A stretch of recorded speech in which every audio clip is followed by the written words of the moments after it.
Buenas tardes. Muchas gracias por acompañarnos a una nueva sesión de Trilce en la Luis Ángel. Hoy 25, que no diga la fecha mal como ayer, ¿no? 25 de septiembre, 5:30 de la tarde, con este ocaso de fondo y con estos dos maravillosos poetas al frente. Bueno, empezamos pues con los agradecimientos, ¿no? Que no se nos olvide agradecer primero pues al Ministerio de las Culturas, las Artes y los Saberes, porque a través del Programa Nacional de Concertación Cultural podemos hacer estos eventos y tener este equipo para nuestros invitados. También pues por supuesto agradecerle a la Biblioteca Luis Ángel Arango, que hoy está aquí representada por Carlos Castelblanco, por prestarnos este espacio como tan idóneo, ¿no? Para ver el ocaso en la ciudad y escuchar poemas. Entonces, muchas gracias por prestarnos esta sala. Y también, obviamente, al equipo técnico, Julián, Fernando, Freddy, por encargarse de esta transmisión. Transmisión que pueden seguir en la página de Facebook de Fundación Trilce, y todos estos videos quedan en el repositorio del canal, estoy muy profe, ¿no? Quedan en el archivo de YouTube, del canal de YouTube de Fundación Trilce. Entonces, ahí pueden ver recitales incluso desde 2013, que fue cuando comenzamos en Fundación Trilce haciendo esta alternativa de recitales constantes de poesía para la ciudad. Bueno, hoy terminamos nuestra seguidilla de recitales, nuestro mini festival que comenzó, podemos decirlo que comenzó como en agosto, más o menos, en el último recital de agosto, con Lilia Gutiérrez Riveros de Santander e Indran Amirtanayagam de Sri Lanka. Luego, el lunes pasado, tuvimos a Néstor Mendoza y Geraudy González. El martes tuvimos a Fausto Ávila y ¿quién fue? Alexander Buitrago Bolívar. Ayer miércoles tuvimos a Mary Yolanda Sánchez con Santiago Espinosa, y pues hoy cerramos el mes y cerramos este ciclo con Juan Afanador y Miguel Barreto Enríquez. Entonces pues estamos muy contentos de contar con esa presencia, contar con sus palabras y por supuesto contar con ustedes que sacaron parte de su tarde de jueves para acompañarnos. Miren, acaba de llegar la poeta Lilia Gutiérrez, con la que iniciamos estos recitales en agosto, este miniciclo. De todas formas, aquí no terminan, ¿no? O sea, nosotros continuaremos los recitales en Trilce en la Luis Ángel, son el último jueves de cada mes. Y pues el último jueves de septiembre, de una vez les digo, va a ser con Juliet Mora, una poeta muy premiada, una poeta joven muy interesante, y Nicolás Peña Posada, también otro poeta que tiene un trabajo bastante dinámico y con bastantes aportes. Entonces pues, para que por favor se programen. Bueno, ¿qué me queda por decir? Bueno, que todos estos poetas, los que se han presentado durante el 2025 y los que se presentarán, porque no he terminado el año, están en esta antología Trilce en la Luis Ángel, que logramos sacar gracias al estímulo del Programa Nacional de Concertación Cultural. Antología que ustedes reciben totalmente gratis. Quien no la tenga, por favor, hable con nuestro poeta encargado del asunto, que es Miguel Hernández. Imagínense, nada más, tenemos a Miguel Hernández repartiendo antologías. ¿Quién puede decir eso? Y Salvador Dalí, que pintó, no mentiras, Miguel Hernández, y simplemente tienen que firmar y ya, eso es todo. ¿Listo? Entonces les cuento de nuestros poetas invitados. Tan, taran, tan. Juan Afanador es escritor y antropólogo. Participó como compilador en Sobre las Macetas, antología de poetas nacidos después de los 80 en Colombia, Amargort 2018, y como coeditor de Emilia Ayarza, antología Editorial Magisterio 2020. Es autor de los libros de poesía Bosque, Volcán Ediciones 2022, y Algo Blando en Cada Trámite, que aquí lo tenemos. La Jaula Publicaciones 2023, también del ensayo Poesía y Atención, revista Liebre Lunar número 1, 2024.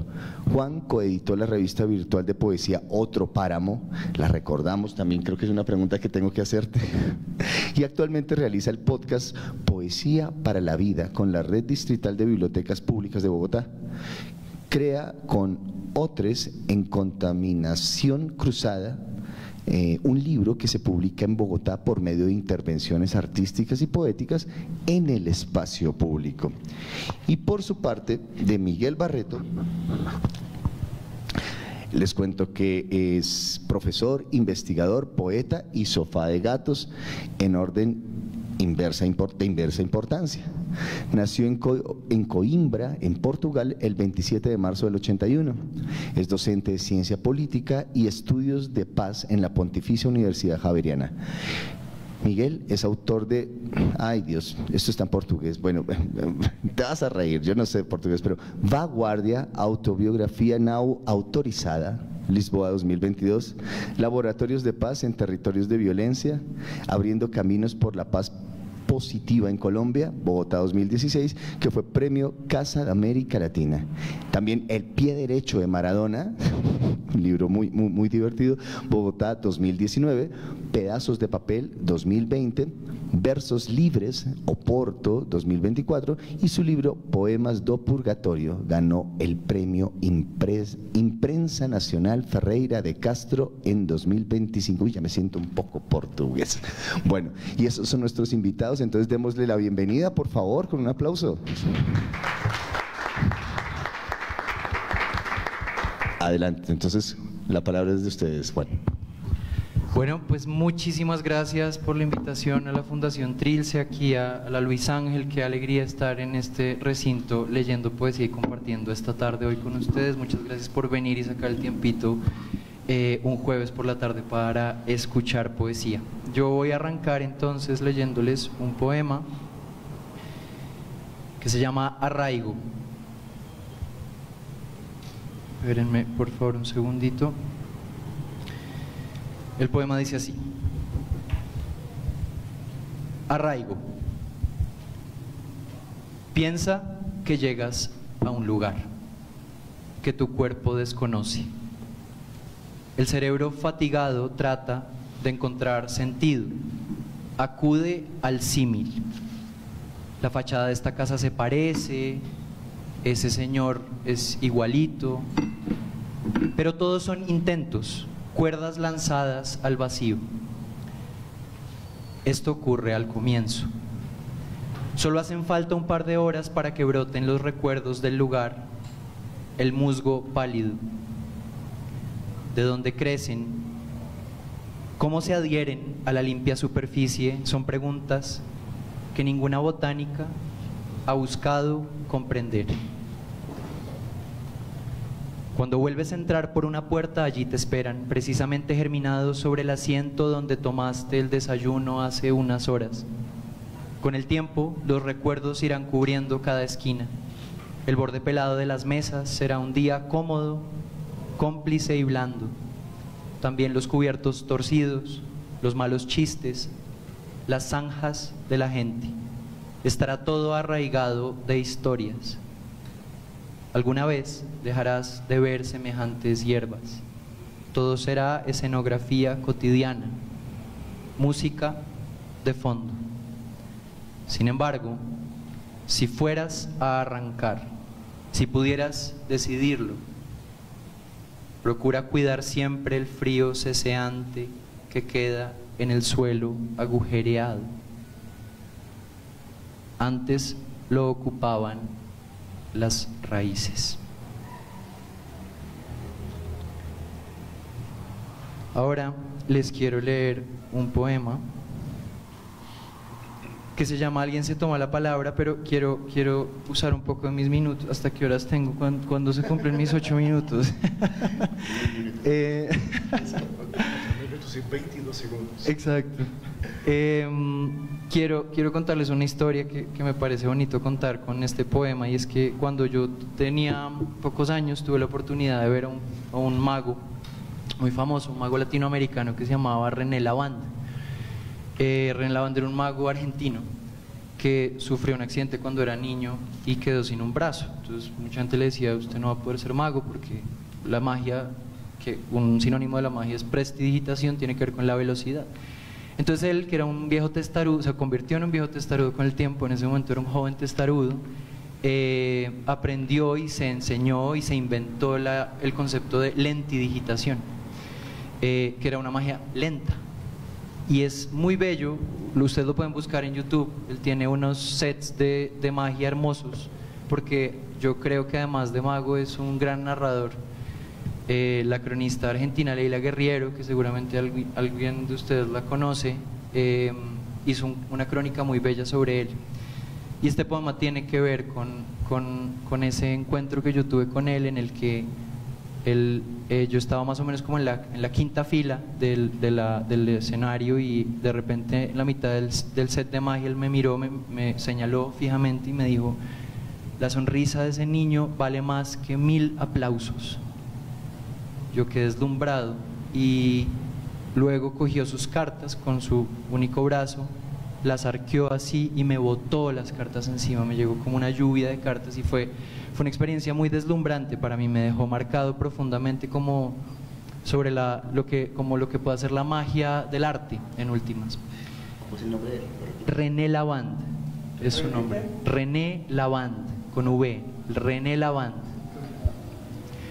El poema dice: alguien se toma la palabra. 5 faroles se encienden sobre el pastel. Cada fuego es un año, cada año una insistencia del tiempo. Pero el sabor es más urgente que el rito. Al niño le cruje el antojo mientras le cantan. Cuando repite el quinto soplo y agrega una porción de fiesta a su estómago dulce, llega el mago. Las luces del salón comunal se apagan y hay un silencio apretado que él relaciona con la espera del nuevo año. Si el hombre del sombrero lo invita adelante, si adivina su naipe y se lo entrega en la mano cerrada y le pide cuidado ante los ojos inquietos de todos los demás, ¿qué puede hacer un niño? ¿Qué puede hacer si apenas conoce la codicia y ahora es suya la prueba delgada de que existe la magia y no la puede soltar? Con el desdoble de los años, tapete abierto en un solo pasillo, miren ustedes bien las cosas. La caja nunca se abre en dos, el asistente no desaparece y el mago deja de venir a los cumpleaños. Esto ustedes ya lo saben. Aún guardan intactos tras bambalinas sentimientos semejantes, el diente y el regalo, con una espinita de rencor en cada uno, afilada, cruel, por si se encuentran al hada, al ratón o al niño Dios. El mago parece otro embustero en el recuerdo empañado. Y ahora esta voz ha tomado el atuendo de un maestro de ceremonias, porque parece que hay micrófono abierto hoy para decir: la sustancia era el rito, no el ponqué ni los regalos, el circunloquio del fruto antes de llegar a la semilla. Un mago sabe que la blandura precisa es la oscuridad, no la treta para amasar dinero, sino el velo que suma bordes, quita luz y abre posibilidades. Esto puede ser así. Un atardecer no es rojo en verdad, es también una invención en la cabeza inclinada de la tierra. Hay que dejarse engañar, extender el ensayo extravagante hasta sus límites para aflojar las creencias. René Lavand ejerció la magia y supo decir: una cosa es burlarse de la gente y otra la bella y sutil mentira del arte.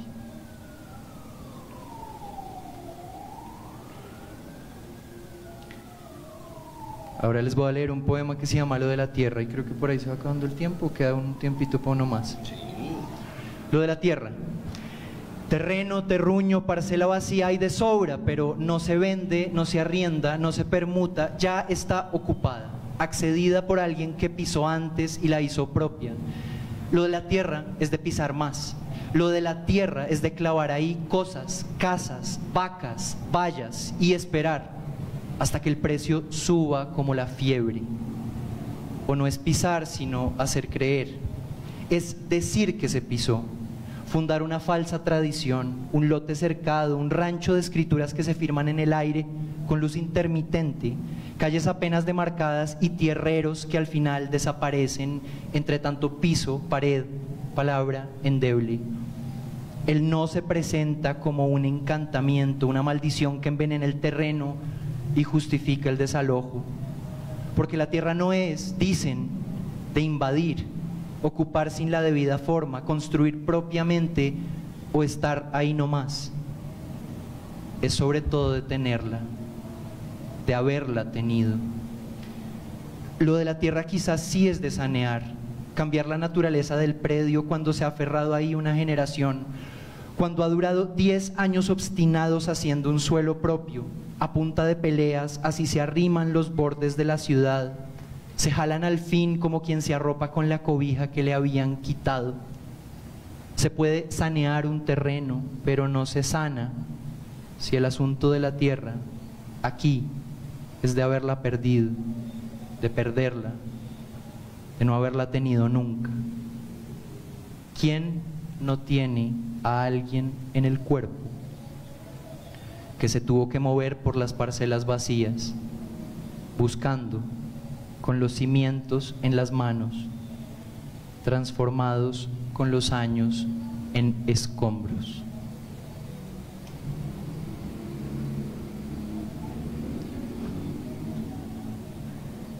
Y uno más. La irrazonable eficacia de la matemática. Estoy escasa de números. Es una frase que alguien riega por ahí y otra persona desprevenida puede agarrar con el oído. Estoy escasa de números es una expresión desviada por un instante del cauce de la conversación. Pone algo en suspenso, fija una pregunta por la esencia, asume que los números nos forman y nos pueden faltar como una enfermedad o un sufrimiento. Pero siguen su curso las palabras, se unen de nuevo otras frases, la metafísica se vierte otra vez en la charla cotidiana. Estoy escasa de números, solo tengo 3 y 5, todos plateados. Entonces se abrillantan irisados los inflables a medida que la vendedora los expone. El lugar de los números no es solamente la matemática, pueden tener muchos propósitos, salvar a alguien, volverse un chiste, una celebración. También pueden quebrar una familia. Estoy escasa de números, solo tengo 3 y 5, todos plateados, pero estos son americanos, más costosos que los chinos. Quien compra elige con las manos, así anuncia cuánto tiene, cuánto le ha dado la vida, la procedencia, pero usualmente carga los mismos 5 dedos. Tenemos números adentro, los usamos, hay algo irrazonable, fantasmagórico en ello. Miden el tiempo y el ritmo cardíaco, miden las muertes y tienen una perfección, un borde pulido que ayuda a ponerse de acuerdo, a intercambiar. Estoy escasa de números, solo tengo 3 y 5, todos plateados, pero estos son americanos, más costosos que los chinos. ¿Se lleva ese par? Aquí se los envuelvo.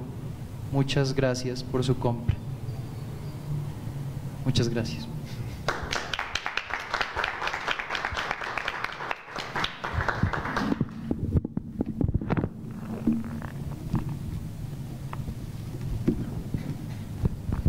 Muy buenas tardes. Siempre un gusto estar aquí en medio de libros. Ya he leído en lugares a veces extraños como iglesias y bares, pero es un lugar más adecuado estar aquí entre libros. Bueno, en primer lugar, muchísimas gracias a Alejandro por la invitación y por haber hecho este excelente trabajo de coordinación de la antología. Me quedo muy feliz de compartir y estar en la buena compañía de algunos de los más, diría, interesantes poetas colombianos contemporáneos, y bueno, yo también aquí casi como un poeta colombiano por adopción. Y voy precisamente a empezar por leer los poemas que están incluidos en esta antología de Trilce.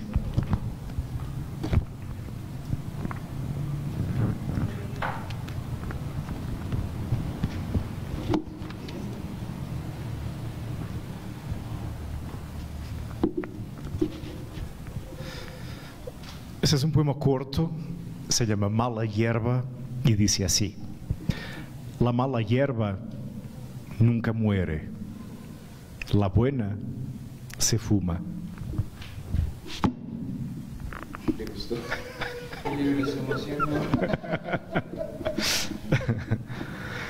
Noche de octubre.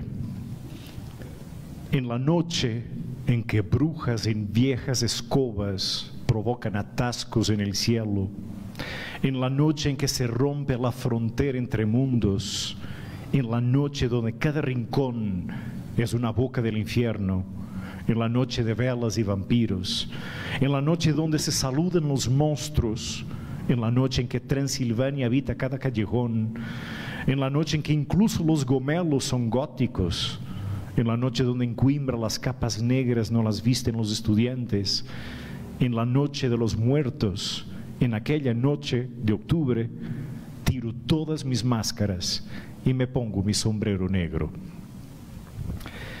Otro poema corto tiene una epígrafe de Julio César, el emperador, no el arquero brasilero, que refiriéndose a Lusitania dijo: hay en los confines de Iberia un pueblo que no se gobierna ni se deja gobernar. El poema se llama Psicoanálisis y dice únicamente así: lo mismo se aplica a mí.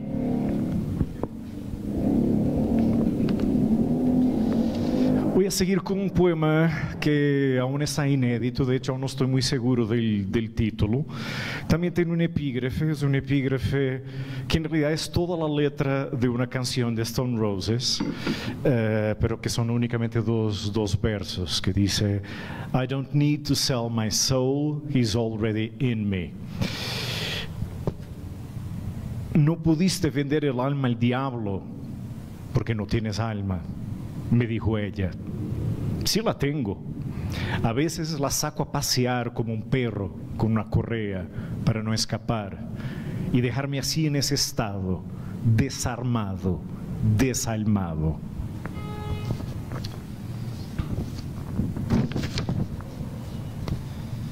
No estoy muy seguro qué poemas voy a leer, así que vamos aquí a intentar de forma casi surrealista ver por dónde seguimos.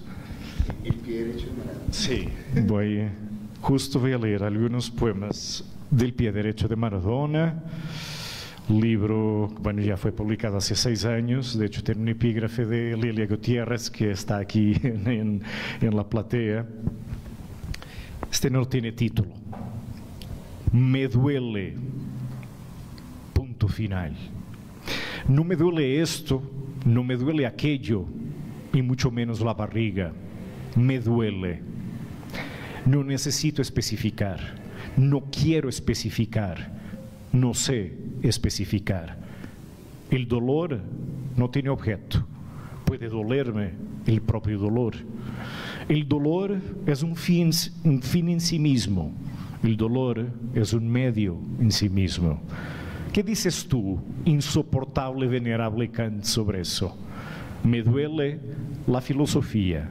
La propia filosofía es un dolor. Filosofar no pasa de una tentativa de diagnóstico.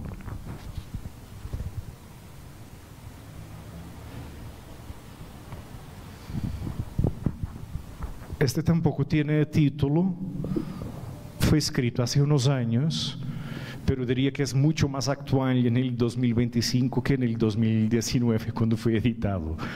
Dice así: el mundo es un buque hacia el abismo. Por eso, solo me queda bailar en la cubierta mientras el barco colapsa y todo lo demás se hunde.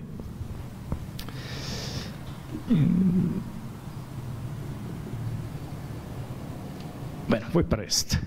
Este poema nunca lo leí en público, es un poema que está publicado solo en una antología de hoja negra, se llama El ave negra. Tiene 3 partes.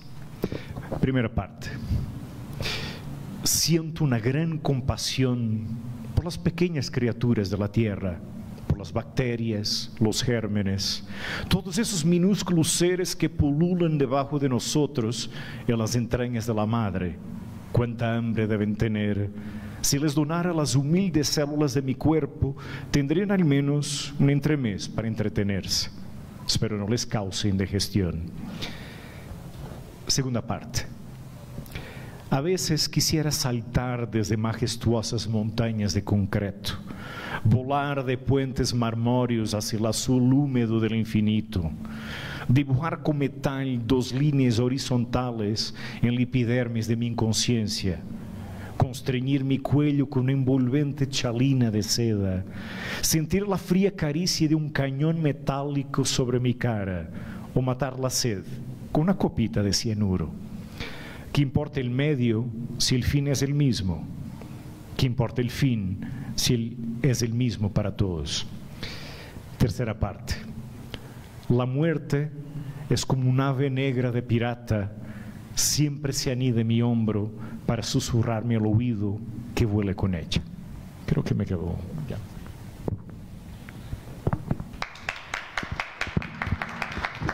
Muchas gracias. Muchas gracias, Juan, Miguel. Muchísimas gracias por compartir esto. Además que compartieron cosas también, bueno, hubo también cosas inéditas. Como pudimos ver acá hay mucha ruptura. Son dos poetas bien interesantes con los que estamos cerrando hoy. Me parece que hay dos apuestas a una búsqueda estética diferente. Juan, pues por su esa particularidad de enfocarse en los procesos cotidianos, en los trámites, en el quehacer, en encontrar justamente lo que como se titula su libro, ¿no? Algo blando en cada trámite. Incluso hace poemas con el Código Civil, en fin, algo bien interesante. Y bueno, por su parte ya vimos a Miguel ese tono irónico, sarcástico, donde siempre nos sorprende, incluso en poemas muy cortitos, y no solo a nosotros, también a los libros.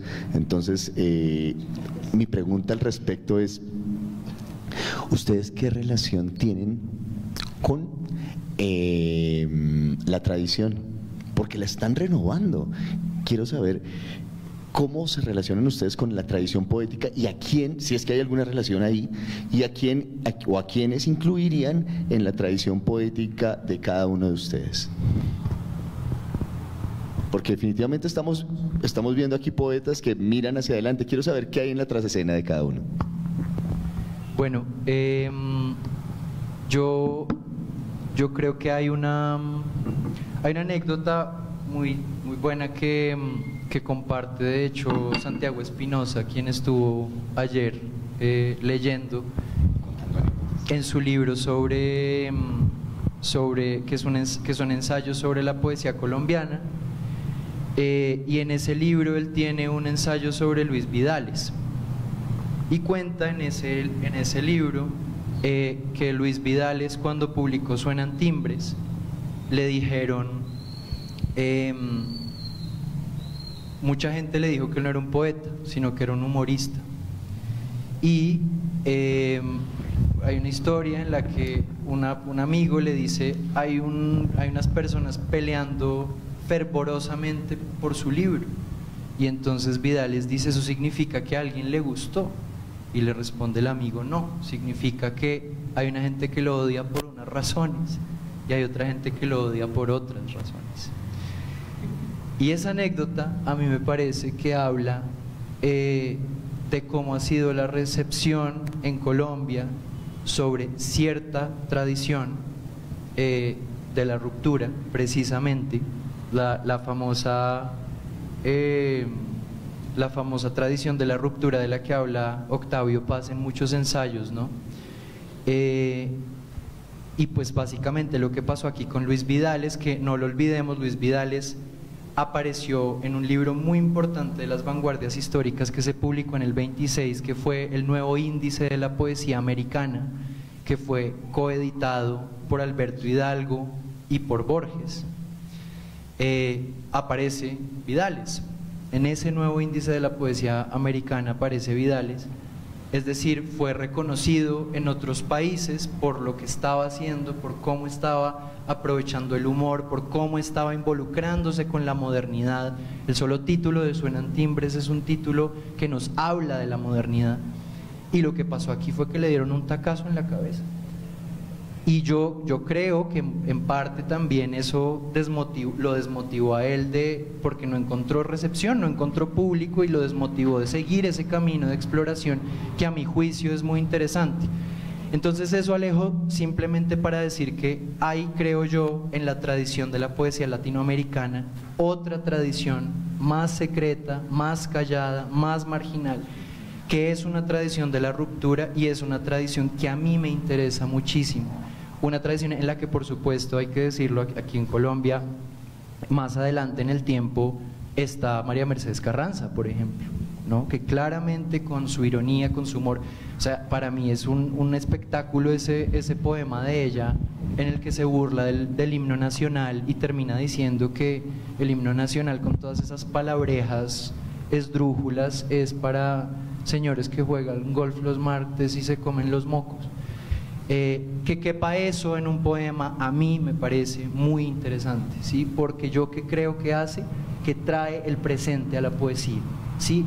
En el presente, claro que hay pájaros, claro que hay noche, claro que hay luna, pero también hay correos electrónicos, también hay mensajes de WhatsApp, también hay mocos, también hay una cantidad de elementos y de campos semánticos que para mí es muy importante integrar en la poesía, porque creo que la reconectan con la cotidianidad y la reconectan también con preguntas que son además políticas. Acabo de leerles un poema que se fija en el letrero de no se arrienda, no se vende y no se permuta, pero ese letrero se termina volviendo en una pregunta y en una instancia para hablar acerca del despojo en este país, que es quizás uno de los problemas políticos más hondos y complejos que vivimos.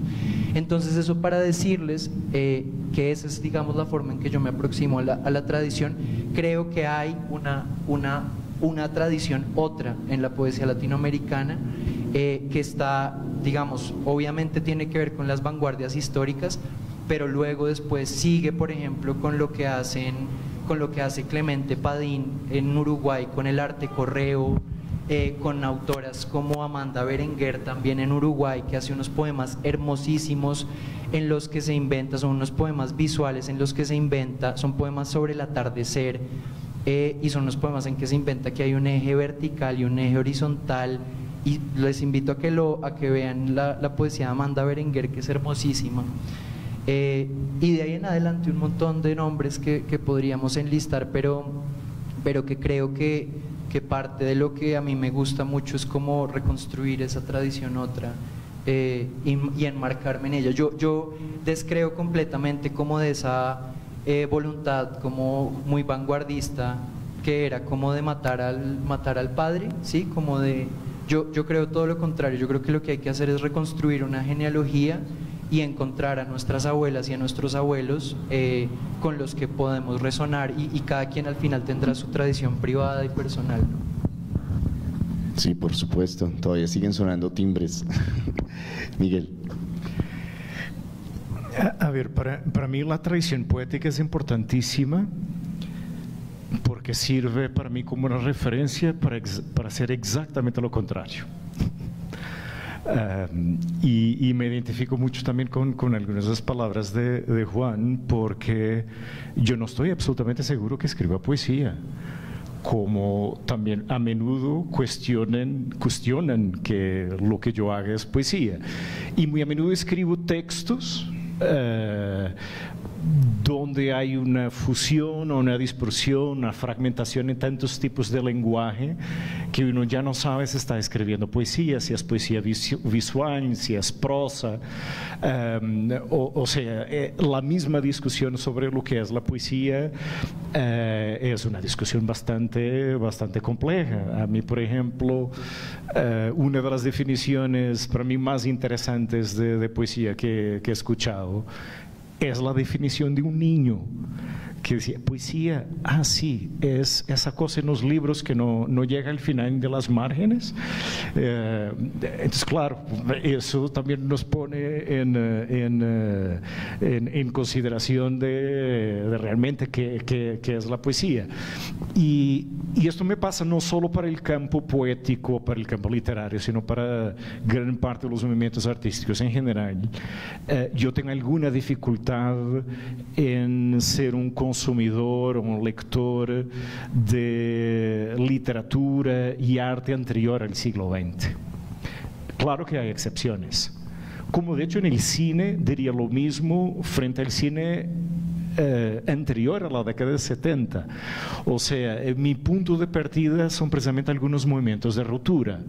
Y si Juan hablaba de las vanguardias, claro, yo puedo perfectamente decir y ubicarme, yo me ubico en la tradición de las vanguardias y del modernismo, eventualmente del posmodernismo. Claro, si yo no hubiera leído una cantidad de escritores y poetas modernistas, probablemente no haría la poesía que hago, y eso obviamente lleva a que yo también esté integrado en un recorrido, en una trayectoria que naturalmente no empieza en mí, pero esos esquemas de la tradición para mí son importantes para desconstruirlos y para burlarme muy a menudo de ellos, por ejemplo, como hace el movimiento Dada. Y les voy aquí a leer una estrofa.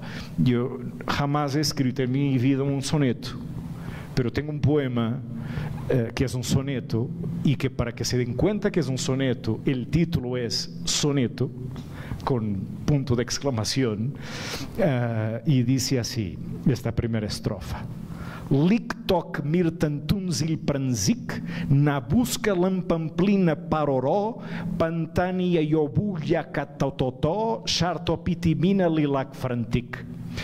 O sea, hay aquí algo de un soneto en el sentido que hay una métrica y hay unas rimas de acuerdo a unos determinados cánones, pero no hay contenido en el sentido tradicional.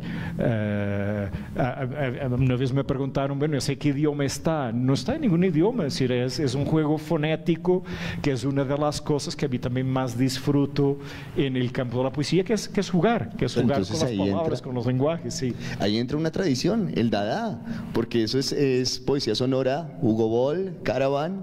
Entonces entra una tradición con la que no quieres romper, que de pronto sí viene de pronto uniendo lo que dice Juan, resignificar ese padre, pero hay otra tradición modernista en la que voy a hacer lo contrario. ¿Algo así? Sí, de acuerdo.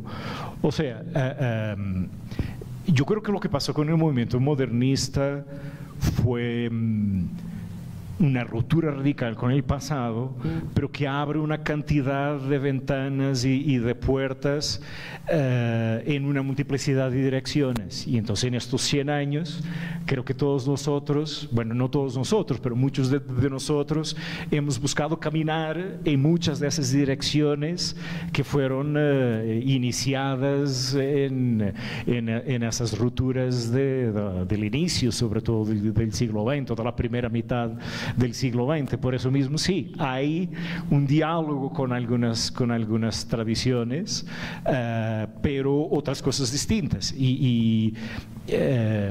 Por ejemplo, esta idea de fusionar distintos lenguajes. Yo aquí estaba pensando, yo he mezclado un poema de Fernando Pessoa con un reggaetón.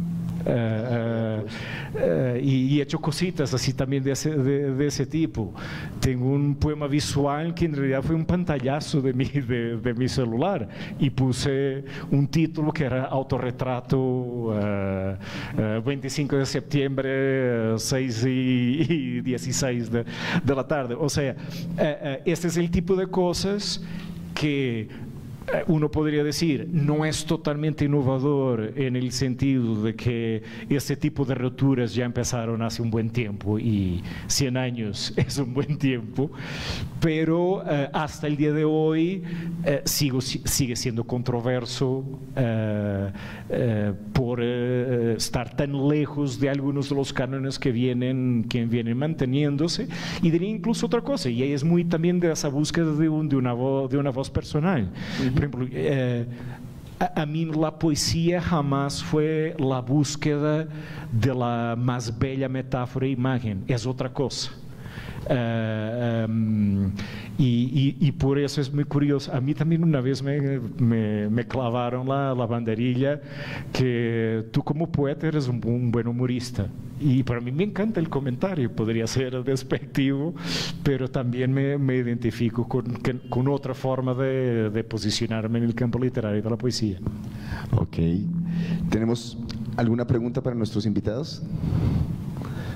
Dame un momento. Hay Ay, Barreto Enríquez, la segunda vez que vengo a escucharte, ¿sí? Y el humor en la poesía es válido, válido, y lo necesitamos, pero sí el buen humor tuyo, ¿sí? Así como viene la tragedia en la poesía, como viene el aspecto social de Juan, extraordinario, ¿sí? Vine a saludarte porque vienes de Coimbra. Y un poeta nuestro que quiero mucho, admiro mucho, Hernán Vargas Carreño, se fue a Coimbra. Entonces, ¿qué hay en Coimbra? Que tengo que ir a verlo el año entrante. ¿Y qué te trajo aquí a Colombia y te has quedado? ¿Qué me trajo a Colombia? Sí. Que hay en Coimbra para que se vaya. ¿Qué es lo que quiero buscar? Hernán está allá. A ver, miren, Coimbra es una ciudad con una trayectoria histórica impresionante. Si fue una ciudad, se llama Coimbra porque viene de Conímbriga, ciudad romana, fue una ciudad árabe, se tiene una catedral del siglo XIII que fue construida sobre la mezquita. Yo nací en la calle de la Sofía, que es Sofía por sabiduría, porque ahí estaba en el periodo del Renacimiento algunos de los colegios universitarios, y por eso también obviamente es una ciudad con una carga conservadora, intelectual muy fuerte, pero que también ha tenido a lo largo de la historia sus contraculturas, y por eso también es muchísimo interesante. Pero yo creería que también viniendo de ese tipo de ambiente, necesité alejarme e ir para el otro lado del mundo, aunque tengo un poema que digo que ya estuve del otro lado del mundo, pero sigo del mismo lado de mí mismo. Y Hernán, pues sí, es una coincidencia interesante. De hecho, nosotros coincidimos en un evento sobre literatura portuguesa. Él leyó un poema larguísimo de Pessoa, y bueno, yo ya no me acuerdo que leí, y pocos años después está él allá y estoy yo acá. ¿Qué me trajo a Colombia? Ya me hicieron tantas veces esa pregunta que yo sigo sin saber qué contestar. Y desde un ejercicio psicoanalítico últimamente vengo diciendo, yo creo que llegué en última instancia a Colombia porque cuando tenía 12 años leí un libro de mi papá, es decir, un libro que era de mi papá, que eran los diarios del Che en Bolivia. Y creo que con eso pues fui teniendo una semilla germinando sobre el tema de los conflictos armados, y mi recorrido académico es lo que me trajo a Colombia porque trabajo en temas de paz y conflicto. Pero sí, es verdad que podría haber venido solo a hacer mi trabajo de campo y devolverme, y casi 20 años después aquí estoy. Bueno, voy a equilibrar las preguntas. Juan hace un momento me dijo que estaba feliz escribiendo un nuevo libro. Quisiera saber hacia dónde va enfocada tu búsqueda estética ahora. Ya vimos algo blando en cada trámite, que es súper interesante. Quisiera saber hacia dónde va enfocado eso. Bueno, pues ahorita en la próxima sección de lectura que voy a compartirles, les voy a leer un poema de un proyecto que tengo con dos colegas, poetas, Carolina Dávila y Jennifer Vega. Tenemos un colectivo que se llama Contaminación Cruzada, y lo que hacemos en Contaminación Cruzada, Alejo, es que Contaminación Cruzada es un libro escrito teniendo en cuenta, digamos, experiencias vitales asociadas. ¿No suena tan bien? Listo. Experiencias vitales asociadas a Bogotá. Sí, el procedimiento de escritura fue el siguiente. Pensamos en un lugar, podía ser un lugar muy específico, podía ser un lugar más bien abstracto. Escribimos un poema y el poema lo fuimos trabajando sobre todo entre Carolina y yo. ¿Sí? Lo rumiábamos, lo revisábamos, cada quien hacía aportes. Exacto, pero escribíamos a cuatro manos el mismo poema. Y luego, después de escribir el poema, el procedimiento funciona en el sentido de que la forma en que se publica este libro no es en un libro, sino que hacemos instalaciones en el espacio público. Y la forma en que hacemos esas instalaciones en el espacio público es tratando de comprender cuáles son las materialidades que dialogan con el poema. Les voy a poner un ejemplo. Hay un poema que habla sobre, de algún modo, si los poemas uno puede decir que hablan sobre algo porque hablan sobre tantas cosas, pero de alguna manera una de las muchas cosas que ese poema habla es la experiencia un poco fantasmagórica de haber vivido en una casa de un apartamento, un edificio de unos 4 pisos o más, y que lo derrumben. Y queda un poco la pregunta extraña de ¿qué pasó con ese lugar que yo habité? ¿Sí?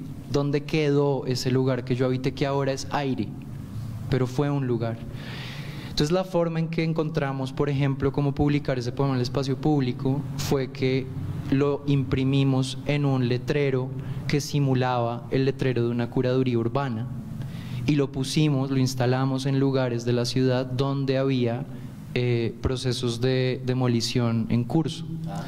Sí, pero ese es apenas uno de los muchos poemas. Hicimos otro que... ¿Eso le toman fotos? Claro, hay un registro. Sí, si nos quieren seguir, Momento de Cuña, tenemos un Instagram que se llama así, @contaminación cruzada, que el nombre del colectivo tiene que ver con, además, de alguna manera, la lógica de la contaminación cruzada es que un alimento se unta de otro. Y esa es un poco la lógica acá. Todos nos untamos de todo. Jennifer Vega, además de que escribe, es una persona que ha trabajado un montón los formatos editoriales, ¿sí? Entonces el trabajo con ella creativo transforma los poemas en tanto que los poemas se convierten en una pregunta de cómo va a ser publicado, y las materialidades importan un montón. Por ejemplo, hicimos otro poema que va como de algún modo como por el camino de hablar sobre... es como una figura que se queda esperando en una sala de espera y se derrite. Y entonces este es un poema que instalamos sobre un centro médico en Ciudadela con subsidio, y lo que hicimos fue que nos inventamos como, ahí tú lo estás viendo, nos inventamos como un dispositivo que parecía uno de estos dispositivos de transfusión de sangre, y entonces el poema se iba revelando a medida que iba goteando, porque el poema estaba escrito en cera blanca sobre tela blanca que simulaba como unas gasas. Entonces eso para decirles que el reto creativo de este libro es pensar cómo cada instalación muta y transforma la escritura, y es una cosa apasionante y maravillosa, y además que es una belleza tener la oportunidad de escribir en colectivo. Si alguna vez tienen la oportunidad, no se la pierdan, porque escribir a varias manos es algo que a mí personalmente me parece muy hermoso. Por supuesto. Bueno, esto ya murió, revivió. Entonces, cada poema se publica, se hace una instalación independiente, pero cuando hablas de un libro, ¿quieren publicarlo como un libro físico? Es muy probable que digamos que en algún momento esto sea recogido en un libro, pero lo que pasa es que digamos que nosotros concebimos la idea del libro como desde una perspectiva ampliada, entonces como que para nosotros puede ser una instalación, una exposición o claro, qué sé yo. Claro, al final ahí da un poco lo que ahorita decía Miguel, las nociones de qué es poesía, qué es libro, se empiezan a abrir y a porosear, y creo que eso también es una de las diversiones del momento en el que vivimos con respecto a las artes, que es como como su naturaleza ahí cada vez más híbrida, que a mí me parece muy emocionante. Definitivamente estamos en la tradición de la ruptura, qué chévere. Bueno, nos queda poco tiempo, yo creo que por favor 3 minutos así muy concretos de lectura cada uno.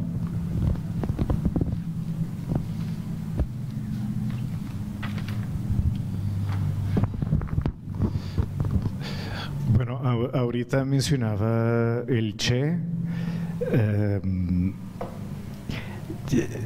Bueno, aquí metiendo un poquito de la cuña de la pregunta que hiciste, Juan, pero no a mí, que es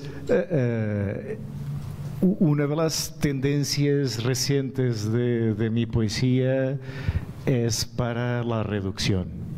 O sea, creo que cada vez más estoy escribiendo poemas cortos Y eso es una ruptura con mi primer proceso creativo. O sea, gran parte de lo que ahora es mi proceso creativo es cortar y es editar. Y este es un poema que yo empecé a escribir hace un montón de tiempo y lo fui cortando, editando, y sigo sin estar totalmente feliz con el resultado final. Por eso aún no está publicado. Se llama La camiseta del Che y tiene un epígrafe de Pessoa que dice: el mito es la nada que es todo. La camiseta del Che. ¿Cuánto capitalismo en una camiseta del Che? La revolución y un código de barras, una boina, artefacto pop. También yo la vestí, no por el hombre, sino por el mito. No por el mundo que dejó, sino por el mundo que me hizo soñar. Y aquí va otro inédito. Se llama Poema que se aleja de sí mismo. Soy un anarquista tímido, un loco reservado, un terrorista piadoso, un inmoral educado, un revolucionario sentado, un solitario a quien le importa lo que le diga. Soy poema que se aleja de sí mismo. Y voy a terminar aquí para hablar de esa fusión de lenguajes. No sé si conocen un programa en el canal de Historia llamado Alienígenas Ancestrales. Hay una frase, hay una frase que dice: los teóricos de los antiguos astronautas dicen que sí, que sale mucho en ese programa. Es el título del poema. Y dice así: estoy persuadido que el día que vuelvan de Orión los dioses egipcios, los vamos a ver discutir la transición del poder en el mundo con los gatos.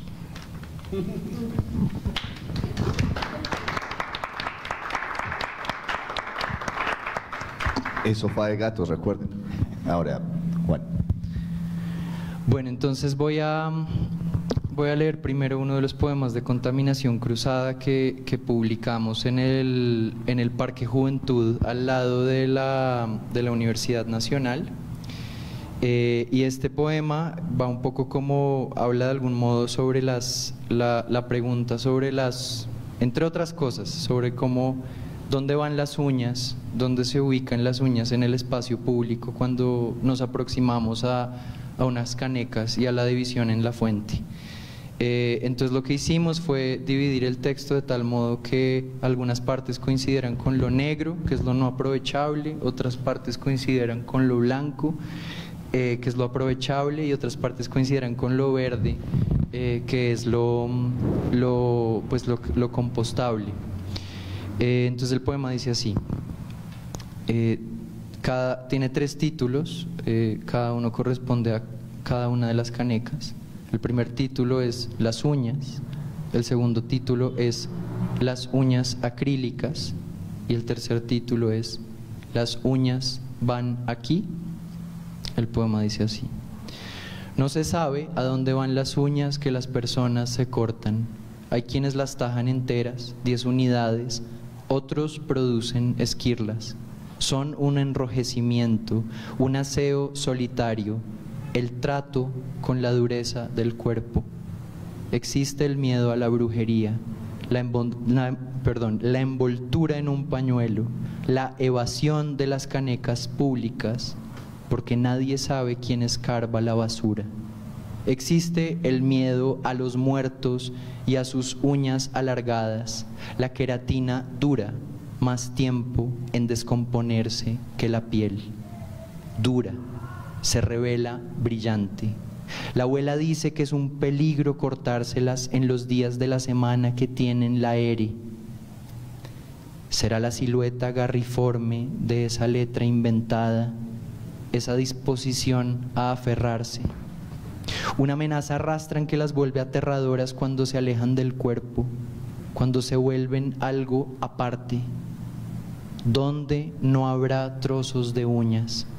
Siempre salpican, siempre hay una perdida, manos buscando en el suelo, entre las sábanas y solo, ocasionalmente, aparecen en el arroz.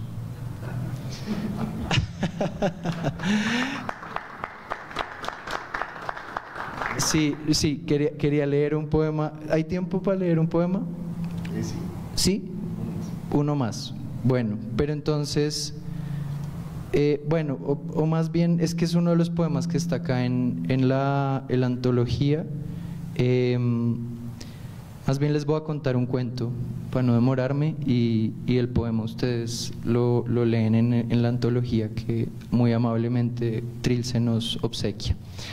Este es un poema que se llama, Alejo lo mencionó ahorita, se llama En el Código Civil hay alimento. Es un poema que hace dos cosas. La primera es que hago una selección del Código Civil colombiano, de unos artículos específicos del Código Civil que son muy extraños y curiosos. El primero de ellos es la pregunta sobre la propiedad de los frutos en terreno ajeno, que básicamente es la pregunta de si Miguel tiene un predio y yo tengo otro y una manzana cruza, la rama cruza, aquí hay una manzana, ¿de quién es la manzana? ¿Es mía o es de Miguel? A mí me parece una pregunta divertidísima. Hay un segundo que es sobre la propiedad de las palomas. Ese artículo del Código Civil dice que si las palomas, te voy a usar de ejemplo nuevamente Miguel, si Miguel tiene unas palomas y se vienen a mi palomar, son mías, pero si Miguel puede probar que yo usa una palabra muy bella del español antiguo, que es las aquerencié, ¿no? Busqué alguna industria para arraigarlas a mi palomar, se anula ese trato y entonces te las debo devolver. Y finalmente hay un artículo que va sobre las abejas, que es bellísimo porque dice que no se le va a poder prohibir al dueño de las abejas que persiga a las abejas fugitivas por terrenos que no estén cercados. Y a mí me parece bellísimo que utilicen el adjetivo fugitivas para hablar de las abejas. Entonces este poema, lo que hacen, aquí lamentablemente no podemos replicar eso, pero lo que hace en el libro, Algo Blando en Cada Trámite, es que lo imprimimos en un papel comestible, que es un papel de arroz. Y el poema se llama En el Código Civil hay alimento, porque el poema, creo yo, que es una suerte de arte poética que parte de lo que busca en últimas, es decir, pues que incluso en el lenguaje más árido, que es el lenguaje legal, o otros tipos de lenguaje netamente informativo que buscan decir la verdad, ser ciertos, uno puede horadarlos, uno puede digerirlos, uno puede transformarlos y encontrar ahí instancias de lo poético.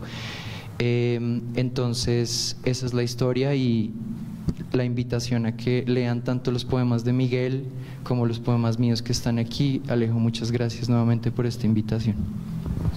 No, muchas gracias. Bueno, así terminamos. Espero que ese papel de arroz no tenga uña. Muchas gracias, Miguel. Muchas gracias, Juan. Y gracias a todos ustedes. Así terminamos este ciclo de septiembre. Quienes no tengan la antología, ya saben, con Miguel Hernández, se entrega totalmente gratis. El diseño fue de Juan Francisco Carrillo, editorial Trilce. Entonces, así terminamos. Placer haber estado con ustedes. Muchísimas gracias por habernos acompañado. Gracias a quienes están viéndonos en la transmisión. Y nos vemos en octubre, el último jueves de octubre, con Juliet Mora y Nicolás Peña Posada. Gracias.